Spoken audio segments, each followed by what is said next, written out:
Yeah, sure. Okay, I'll take it into consideration. Okay, anybody else? Thanks, Coach. So, You could tell that's a guy that's right now fed up with just the way things are going.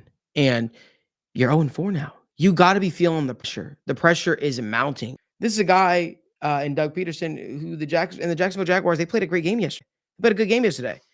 Trevor Lawrence looked better, looked improved yesterday. He didn't look stuck in the mud. He didn't look like he was lost out there.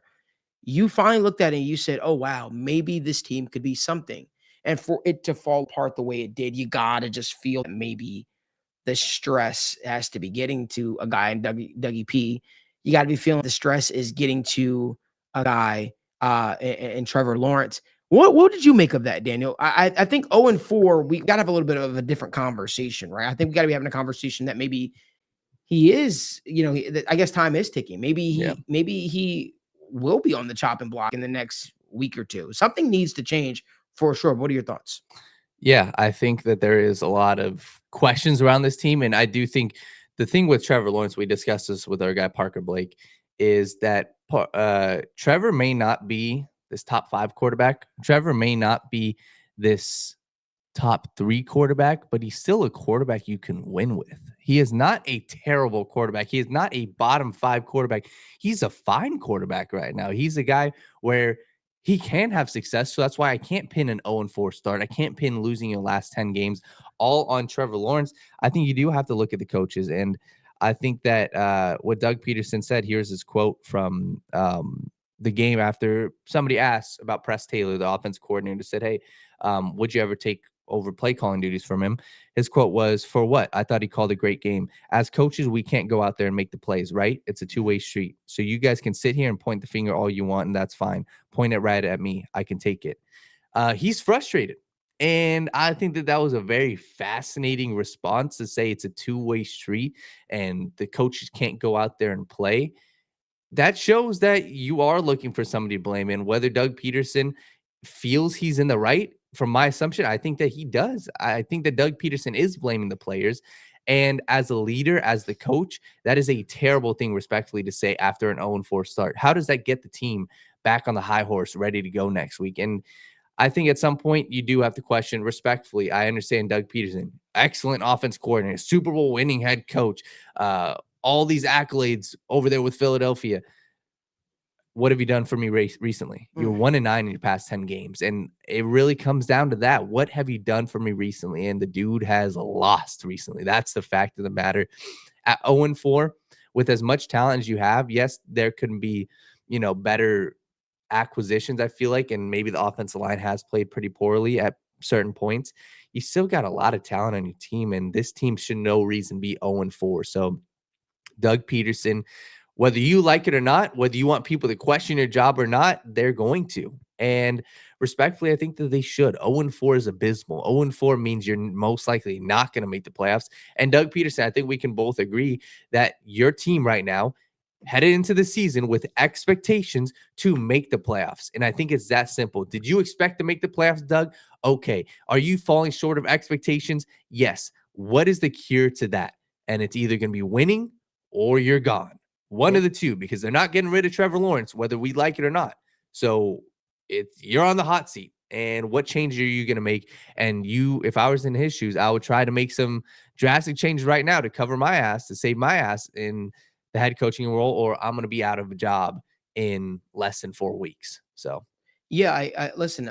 It sucks to see this all turn into what it's turning into, this fiasco. I would say, but what I will say, I think sometimes a lot of coaches come in with a lot of hype, Super Bowl ring, and they probably believe that what, I'm the guy, right? I can do no wrong, and I think part of it as a coach is be able to look at yourself in the mirror and reflect and say, you know what, maybe I didn't do something correctly to help my team be in this position to be successful. So when I look at it, I think it's one of those things where I think that Doug Pederson is losing the locker room, and I really do wonder what his leadership style is because I remember when he got let go in Philly, we all questioned what they're doing.